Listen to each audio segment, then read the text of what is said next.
Hi, I'm CP, welcome to Bespoke Unit, and in this video I'm reviewing Wanted by Azzaro.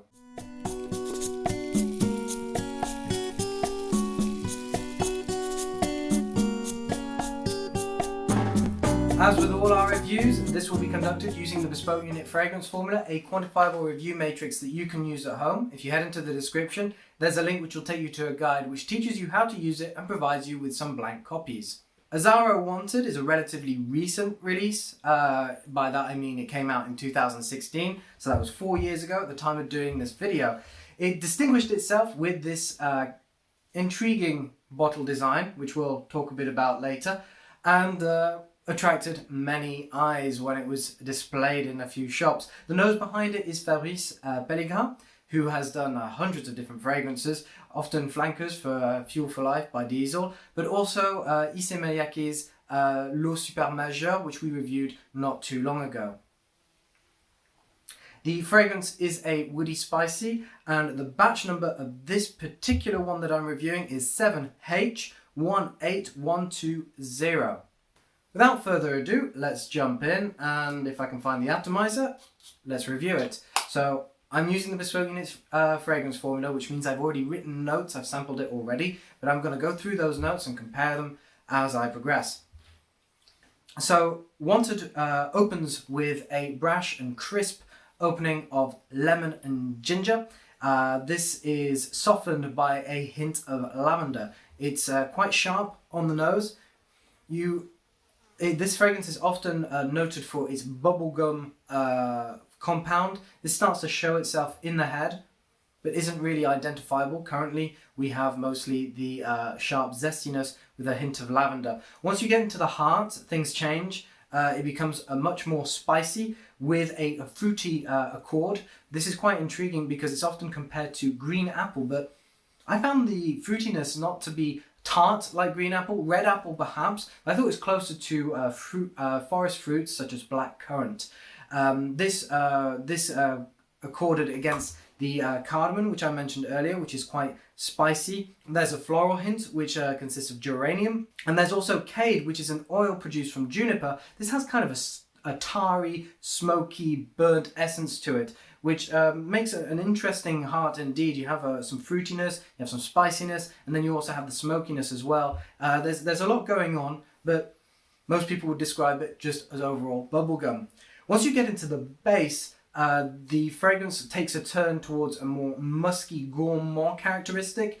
So it's dominated by tonka bean, which is a very gourmand note indeed. Very sweet, potentially a little bit cloying. There's still that bubblegum fruitiness in there somewhere, but it's mostly the tonka bean doing all the talking. There's a hint of dry, earthy vetiver as well. And then you have this muskiness, which is the most prevalent note once you get into the skin scent.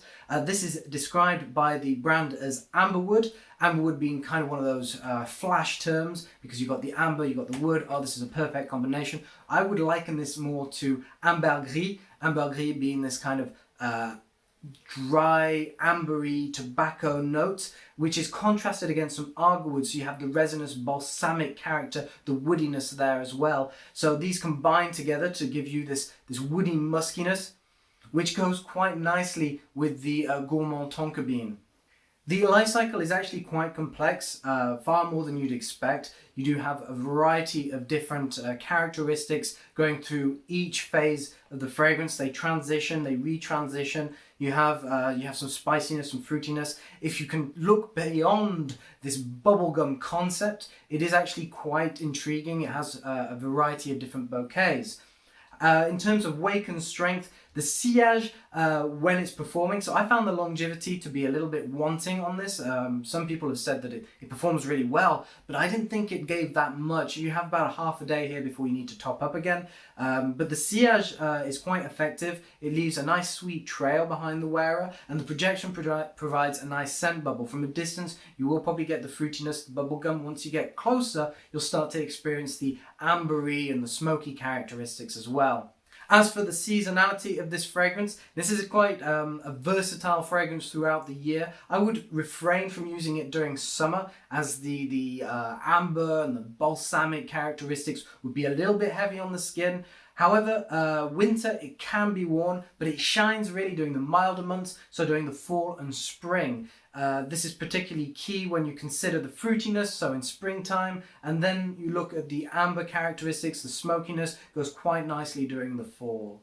As for the third-party feedback, this is kind of a polarizing fragrance. A lot of people are comparing it to Invictus by Paco Rabanne, and there are some elements which are somewhat reminiscent of, say, perhaps Ultramal by Jean-Paul Gaultier, or even Alien Man by Thierry Mugler. Those were released, though, both after this particular fragrance, so there is some debate. Nevertheless, there is the question of whether this fragrance has its own true identity, or whether it is a fragrance that is a product of various different trends.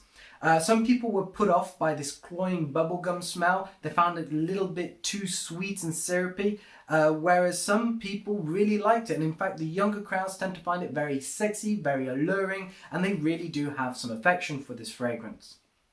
Therefore, that leads me to the impressions. So in terms of age range, I think this would be most appropriate worn by a man in his 20s, perhaps late teens as well could be possible, early 30s certainly, why not, but definitely more appropriate, more compatible with the lifestyle of a man in his 20s. In terms of time of day, you could probably wear this during the day, but I think it'd be more suitable during the evening and early night. In fact, a flanker came out, Wanted by Night, I presume would be the most appropriate fragrance to wear during those times. But this is great for evening wear, and indeed its occasion is quite casual, given that it is fruity, it is smoky, has lots of things going on, and the bubblegum note is kind of a typical casual scent.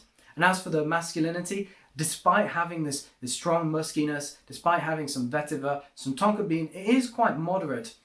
Indeed, this amberwood note that is used inside there is often seen in a lot of women's fragrances as well. So you could certainly consider this to be less domineering than other masculine fragrances. Going into the presentation, well, I'd be remiss not to mention this bottle design. Indeed, it is very original, it turns heads, it catches eyes, but I personally find it to be quite obnoxious. I'm not a fan of it at all. A gun on a bottle, I find this to be kind of lacking in subtlety and nuance, and while the liquid inside the bottle may be really alluring, for me personally, I'd find the bottle to be somewhat off-putting, and I wouldn't really want that on my bathroom cabinet.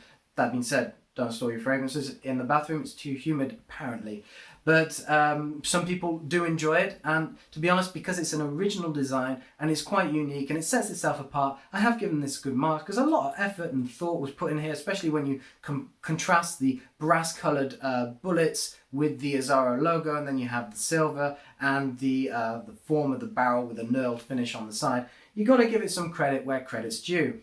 As for the atomizer works quite well. You have a nice thin mist. It's quite a thin cone, it's quite precise, and it'll give you a nice thin layer, so you can spray multiple times without overdoing it. In terms of the packaging, which I have behind me, let me just pull that out. The packaging is very reminiscent of the bottle, so you have the gold at the bottom with the silver at the top. I quite like the bottle more than I like I quite like the packaging more than I like the bottle, although it does evoke the bottle itself. I think it's done in a much more subtle way. The bullet casing with Azzaro written on it, despite its connotations, I think it's quite nicely done. And after all, it is called Wanted, so why not go for the whole cowboys and Indian jive that they're going for here. In terms of the value for money, so this fragrance, it has an RRP of $85 for 100 ml. This is quite pricey. Kind of in league with the Jean-Paul Gaultier and the Yves Saint Laurent. Nevertheless, you can find it at some online retailers for $56. If you look in the description below, there's a couple of links of some that we found at a good price. That's where we picked it up from, by the way.